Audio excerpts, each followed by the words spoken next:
What happens to your investments if the finances of the world go into a complete meltdown, just like they did in Greece? We're going to be talking about it and what you could do to protect your money. That's right. Analysts fear that the growing debt problems in many European countries will drag down their economy and then in turn hurt the rest of the world. John Jessup has that story. The latest volcanic eruption in Iceland perhaps paints a picture of what's in store for some economies across Europe. A meltdown. Stocks in Asia tumbled in early trading Monday over worries that the debt crisis in countries like Greece, Portugal, and Spain could spill over to the rest of the continent. Those concerns caused European stocks and bank shares to tank last week, sending the euro to a nearly four-year low against the dollar.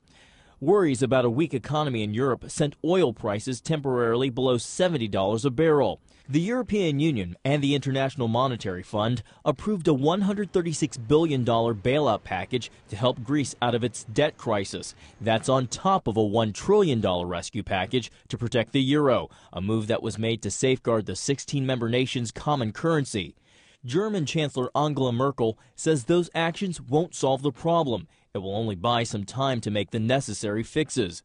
But even the more stable European economies, like Germany and France, are prone to the same problems because of their own debt and because they hold a lot of bonds from countries like Greece and Spain. Analysts say it's a scenario that could ricochet throughout the global banking system, and some worry that the U.S. could find itself in the same situation as its European counterparts with the growing national debt. We are seeing in Europe today what happens when debt spirals out of control, how it shakes the confidence of consumers, manufacturers, and small businesses, and how it creates an insurmountable obstacle to economic recovery. The cause of all of this is too much government debt. A new report by the IMF warns that high levels of public debt could weigh on economic growth for years to come. John Jessup, CBN News, Washington.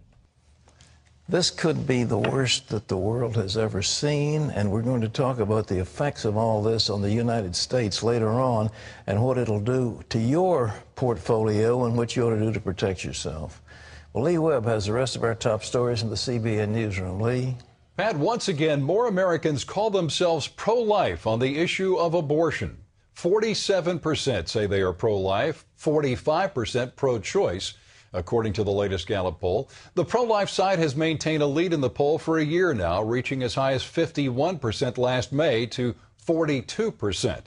Gallup says more Republicans and independents have moved to the pro-life side.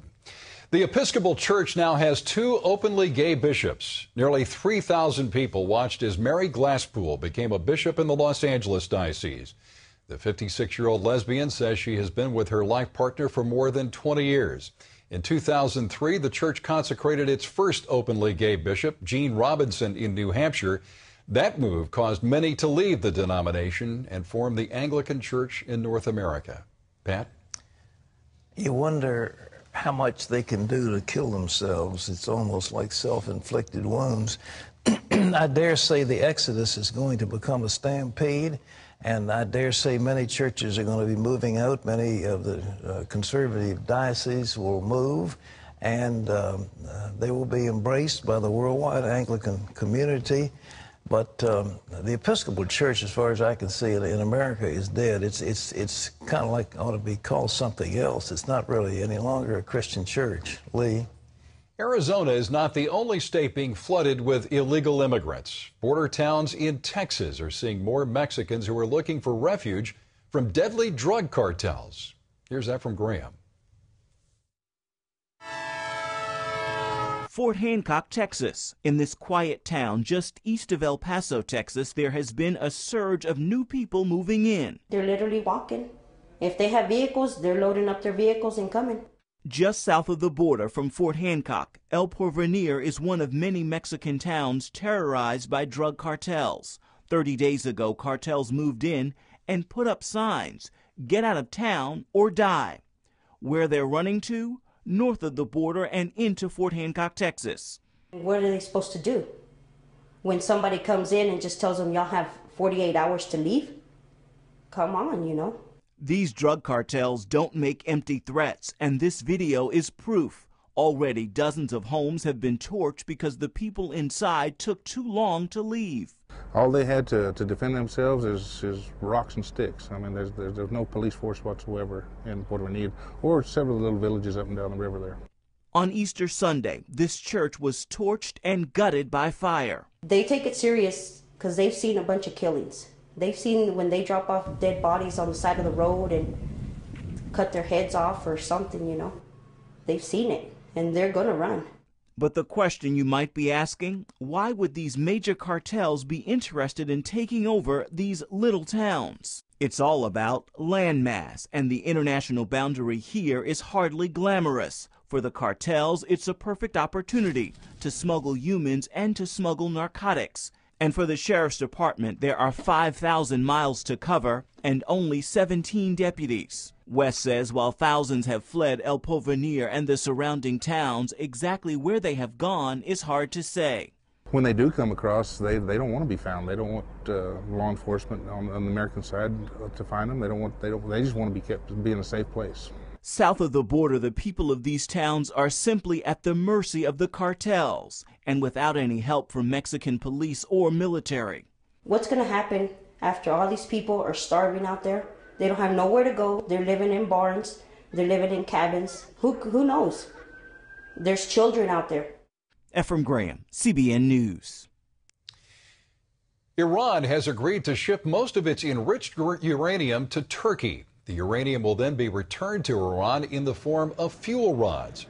Iran reached this deal during talks with Turkey and Brazil. It's almost identical to the United Nations proposal 6 months ago. The goal is to remove enriched uranium from Iran so the regime cannot produce a nuclear weapon.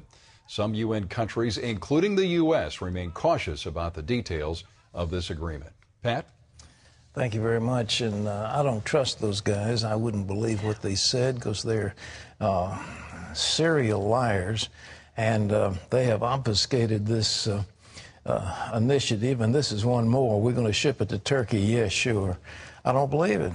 So what do you think is going to happen with all of this? They're going to keep on building a bomb till they get one. Then they're going to thumb their nose at the world and say, okay, if you want to play rough, we'll play rough and we'll torch one of your cities. I mean, that's what's going to happen. And it's just a question of how soon and how many people will die unless somebody does something about it. This may be a first. An eye-flashing robot with pigtails has married a couple in Tokyo. It's called the Eye Fairy. I'm kidding you not. A seated robot that's about 4 feet tall. It has mainly pre-programmed movements and messages. The couple met while working on a robot project together. The bride works for the company that manufactures the robot, and the groom is a professor of robotics. Sometimes the truth is stranger than fiction. A special recognition for one California graduate. Meet 94-year-old Hazel Suarez. There she is in her cap and gown. She received her degree in art history Saturday from Mills College in Oakland, California. She is believed to be the world's second oldest person to graduate from college. Suarez says she hopes to inspire others and to realize that it's never too late to graduate from college, and says it was exciting for her to go back to school. She now wants to begin working at a San Francisco museum. Good for her. You can always get the latest from CBN News by going to our website at cbn.com.